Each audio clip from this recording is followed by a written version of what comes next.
Olá, no Repórter Eco de hoje você acompanha uma viagem de ecoturismo por uma reserva de Mata Atlântica preservada no litoral do Paraná. Tem também arte urbana em defesa do meio ambiente e um projeto incentiva o uso de água de chuva para regar o jardim e lavar o chão. O movimento Cisterna Já é uma iniciativa de pessoas preocupadas em ajudar a população a enfrentar a crise no abastecimento. Uma ação em defesa dos espaços públicos. Jovens grafitam bueiros para chamar a atenção para o risco de enchentes. E um passeio pela Reserva Natural Salto Morato, uma das regiões mais belas e preservadas do Brasil.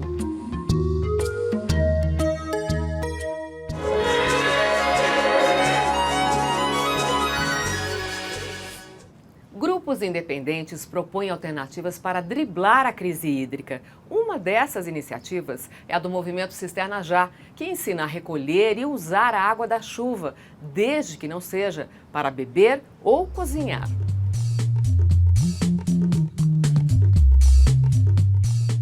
A cisterna vertical de modelo arrojado, instalada por uma empresa especializada, em nada se parece com as convencionais, muito usadas na região do semiárido brasileiro, mas tem exatamente a mesma função: captar água de chuva.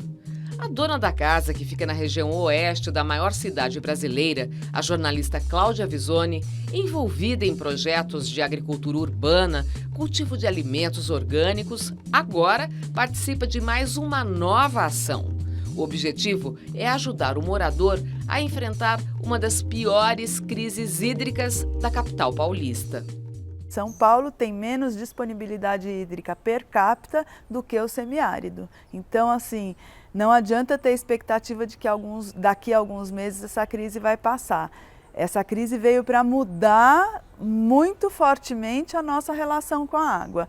Cláudia Visoni está entre os idealizadores do movimento Cisterna Já, que aposta na ideia de cada um construir a sua própria cisterna em casa.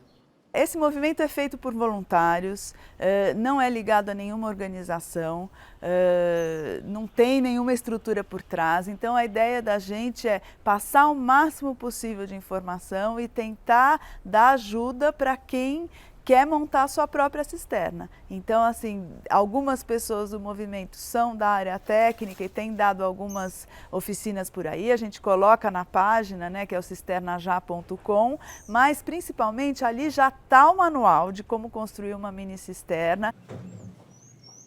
Há 10 anos, Edson Urbano, técnico em agropecuária, se dedica a projetos socioambientais de baixo custo.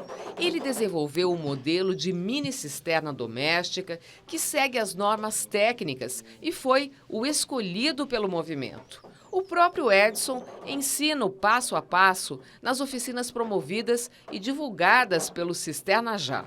E os cursos são gratuitos? A maioria são gratuitos, né? A gente faz em forma de mutirão, né? Reúne um monte de voluntários e vamos em algum lugar e construímos e ensinamos a população como fazer. O que ela vai precisar para montar essa mini cisterna, basicamente? Basicamente é tubos e conexões de PVC e um reservatório que no caso a gente usa muito a bombona, por ela ser pequena e caber em qualquer canto de um quintal, uma garagem. De quantos litros? De 200 litros é o mais recomendado. Há 5 anos, Edson tem uma mini-cisterna em casa, que garante, em época de chuva, uma economia de 50% de água. Mas ele reforça que a água da chuva nunca deve ser usada para consumo humano. Não é para beber, não é para fazer comida, não é para tomar banho. Então, só serve para lavar o chão, irrigar as plantas, na descarga do banheiro, para lavar carro, máquinas. Na página do movimento cisternajá.com tem dicas de onde encontrar o material e um manual com o passo a passo para montar a mini cisterna. No Facebook tem também o grupo Cisterna Já, que troca informações e experiências sobre a captação de água de chuva. Quem já faz parte do movimento acredita que o uso da cisterna doméstica não se resume apenas ao período de crise, e sim deve ser incorporado no cotidiano das pessoas daqui para frente para economizar a água potável.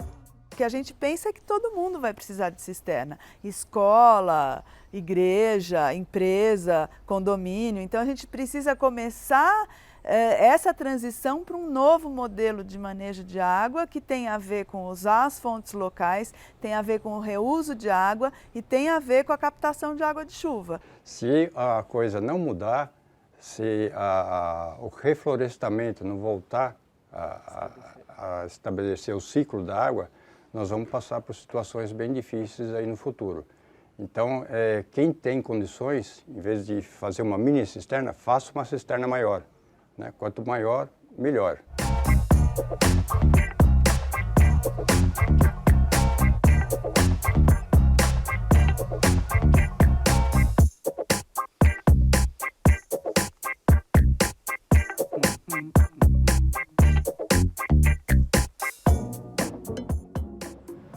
Você acompanha agora alguns dos fatos e pesquisas na área de meio ambiente que tem destaque aqui no Repórter Eco.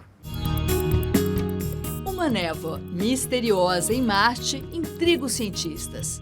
A descoberta foi feita por astrônomos amadores. É uma espécie de neblina que orbita o planeta e depois desaparece. Os pesquisadores trabalham com duas hipóteses. Pode ser uma nuvem de dióxido de carbono, ou mesmo partículas de água em suspensão, ou um tipo de aurora boreal, como a que acontece na Terra. Qualquer uma das teorias, se comprovada, muda tudo o que se sabia sobre a atmosfera de Marte. O Protocolo de Kyoto completa 10 anos sem atingir o objetivo inicial, de reduzir as emissões mundiais de gases do efeito estufa da Terra. Ao contrário, as emissões cresceram 16,2% de 2005 a 2012. O Pacto Internacional leva o nome da cidade do Japão, onde foi fechado em 1997. Na primeira fase, o documento da ONU definia que as nações industrializadas deveriam diminuir em 5% as emissões, tomando como base o ano de 1990 e a partir de 2008 a 2012. O protocolo só entrou em vigor em 2005, quando atingiu o número de ratificações. Novas metas foram estabelecidas para conter a elevação da temperatura na Terra até 2020. Estão em andamento as negociações para um acordo mais ambicioso que deve ser aprovado até o final deste ano, na reunião em Paris. A usina nuclear Angra 1 foi paralisada temporariamente por uma falha no condensador de resfriamento. Segundo a Eletronuclear, que administra a usina, o problema não colocou em risco a população, os trabalhadores ou o meio ambiente, por não ter ligação com a área que pode ser contaminada. Quando em funcionamento, Angra 1 e 2 geram quase 2% do total de energia consumida no Brasil. Aguarde, porque tem mais! Conheça a Reserva Natural Salto Morato, um refúgio de aves e animais da Mata Atlântica, no Paraná. E a seguir, artistas fazem grafites em bueiros para alertar para o risco de enchentes em São Paulo. O Repórter Eco volta daqui a pouco.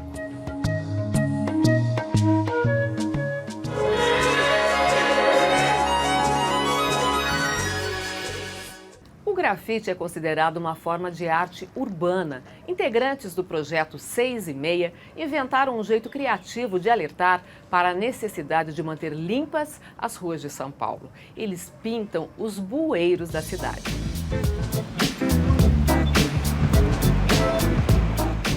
Sobre uma várzea do rio Tietê, num espaço de pouco mais de 5 quilômetros quadrados, pequeno em relação a outros bairros da capital paulista, a Barra Funda fica na região oeste da cidade.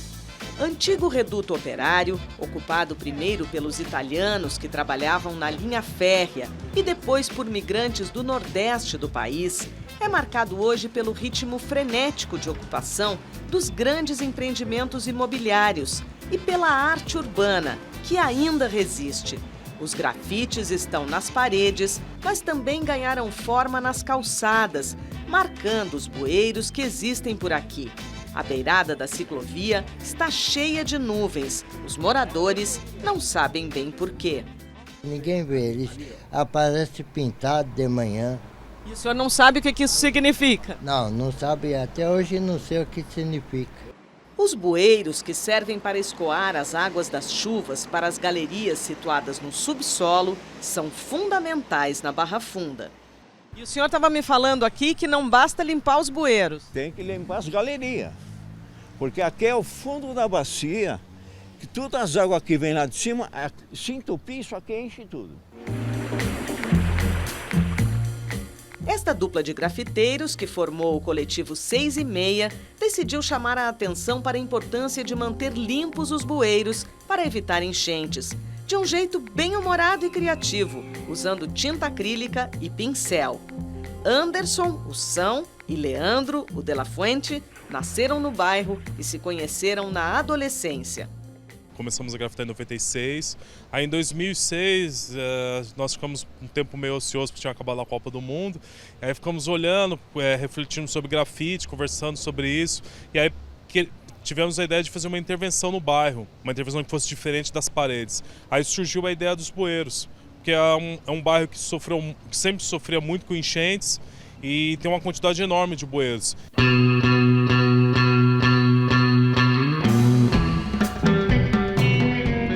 O nome 6 e Meia é uma referência aos ponteiros do relógio apontados para baixo, na marcação desse horário. O coletivo pretende direcionar o olhar dos passantes para o chão. Você acha que as pessoas olham essas intervenções nos bueiros? Algumas sim, outras não, mais as crianças, pela altura. E elas estão mais próximas do chão e as crianças normalmente é curiosa, não tem muitos filtros que o adulto vai adquirindo. Idoso também, idosos olham bastante os bueiros assim pelo tempo também de passeio, eles conseguem passar de forma mais tranquila. Os grafiteiros mantêm carreiras individuais, já participaram de exposições no Brasil e na Alemanha e espalharam mais de 200 obras pelo bairro. O nosso trabalho ajuda a convidar as pessoas a andar nas ruas também, porque uma rua ela só se torna violenta quando as pessoas param de andar nela. E quando as pessoas começam a caminhar mais nela, começam a tomar posse da cidade, essa cidade acaba ficando menos violenta e mais humana, porque cada um vai cuidando de um pedaço.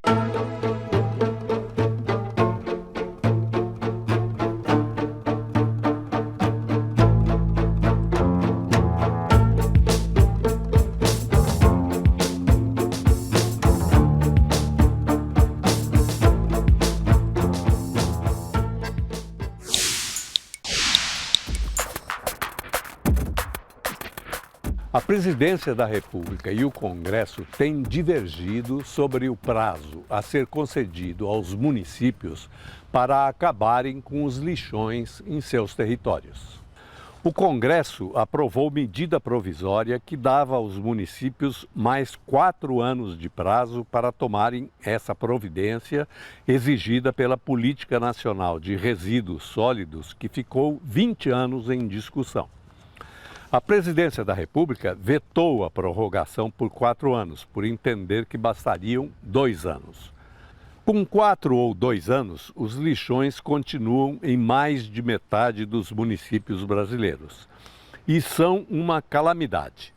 Criam problemas graves com a infiltração de chorume na água do subsolo, com a presença de resíduos tóxicos perigosos para a saúde humana, com a degradação de áreas pelo esgotamento rápido.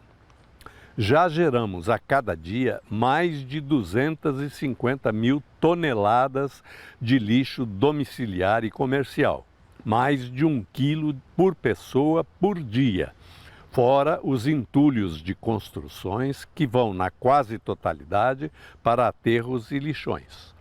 Só o lixo coletado e transportado por empresas privadas custa às prefeituras e aos cidadãos em torno de R$ 100 por tonelada. E não haverá solução para esse problema enquanto não se decidir que cada cidadão deverá pagar pelo custo da disposição do lixo e o seu transporte.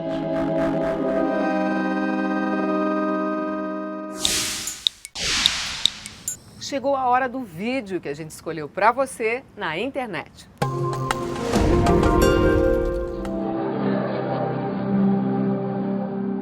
Um fato ainda pouco conhecido pela ciência: a emissão de luz fria e visível por seres vivos. O fenômeno é chamado de bioluminescência. Muitos organismos marinhos, especialmente bactérias, fungos, algas, moluscos e peixes, são capazes de produzir luz própria. Uma das praias no litoral da Califórnia é um laboratório ao ar livre. Surfistas pegam onda que assume a cor azul neon, em um cenário surreal. Na verdade, este é o resultado de uma reação química produzida por enzimas dos fitoplânctons, seres marinhos microscópicos. Emitem luz como um mecanismo de sobrevivência.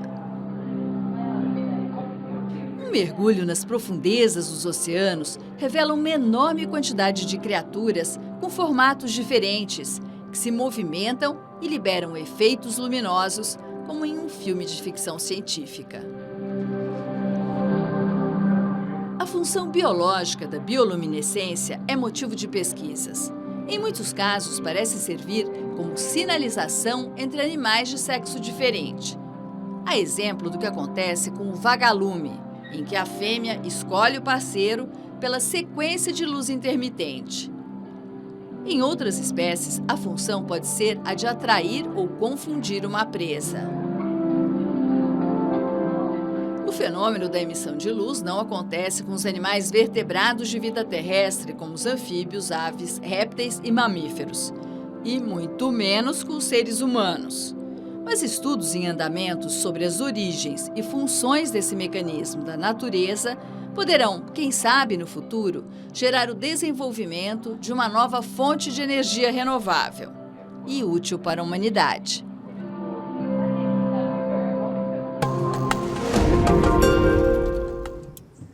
E a seguir, viagem de turismo ecológico no litoral do Paraná. O passeio é pela reserva Salto Morato, um oásis de Mata Atlântica, com trilhas, cachoeiras e espécies animais só encontradas neste lugar do planeta. O Repórter Eco volta logo mais.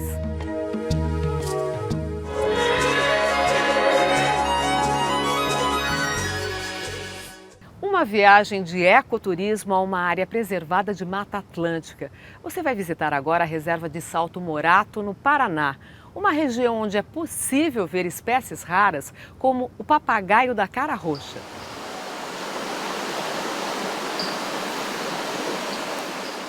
Rios de águas claras povoados de peixes, copas de árvores habitadas por macacos, flores que abrigam e alimentam abelhas e outros bichos. São detalhes da vida na floresta tropical.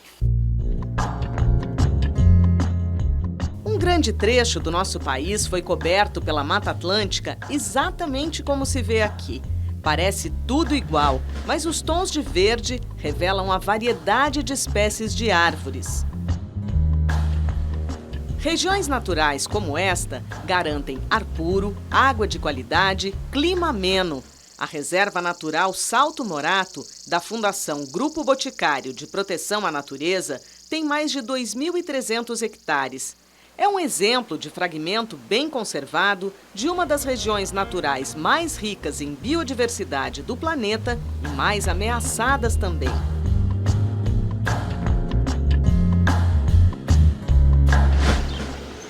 A reserva fica no litoral norte do Paraná, na região de Guaraqueçaba, reduto de pescadores, do Boto Cinza, dos Biguás.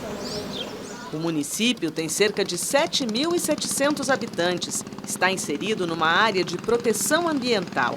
Saídas de barcos são comuns entre observadores de aves para avistar o papagaio da cara roxa, espécie considerada vulnerável na lista de ameaçadas. O piloto de barco, conhecido como Catarina, percorre os manguezais com os turistas há mais de 15 anos. Tem um horário específico que eles vêm? Sim, de manhã quando amanhece o dia, né? Eles saem e à tarde é o retorno deles para ir, né? A gente está no maior fragmento de floresta atlântica, né, que existe. E essa região é chamada de Lagamar. Ela vai do sul de São Paulo ao norte do estado do Paraná e abriga diversos ambientes. Desde ambientes assim como a gente está vendo, né, bem estuarino, com manguezais, ilhas, restingas, praias, e um ambiente de continente mesmo, com bastante floresta, bem preservada. Fundamental para a vida de várias espécies. Várias, inclusive várias espécies endêmicas, como é o caso do papagaio da cara roxa, o mico-leão da cara preta, que são endêmicos dessa região que a gente está hoje. Endêmica é espécie que só ocorre por aqui? Só ocorre por aqui. Em 94, quando foi criada, a Reserva Natural Salto Morato foi reconhecida como RPPN, Reserva Particular do Patrimônio Natural. Isso significa que esta área de Mata Atlântica será conservada para as futuras gerações. De acordo com as pesquisas científicas realizadas até agora, existem quase 650 espécies de plantas e quase 600 de animais, a maioria aves. São 325. A reserva ela foi criada com 3 objetivos principais: a proteção, o uso público na educação ambiental e a pesquisa científica. A reserva recebe cerca de 8.000 visitantes por ano. É permitido até acampar, desde que seja agendado. A Trilha da Figueira, toda sinalizada, guarda um dos cartões postais da área, a árvore centenária à beira do Rio do Engenho.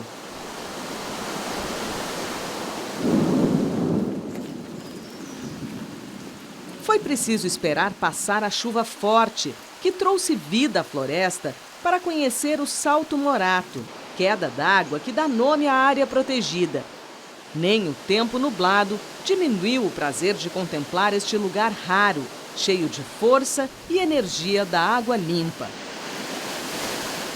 O que a proteção desse pedaço de Mata Atlântica tem a ver com a vida do cidadão que está lá na cidade, em São Paulo, por exemplo? Bom, a proteção desse ambiente específico, né, de Mata Atlântica, do bioma Mata Atlântica, é importantíssimo porque mais de 70% das pessoas residem sobre uma área que já foi um dia de floresta atlântica, né? Então, você preservar pedaços desse ambiente é importantíssimo para você garantir a qualidade do ar, a qualidade da água, os diversos serviços, né, que a floresta nos oferece.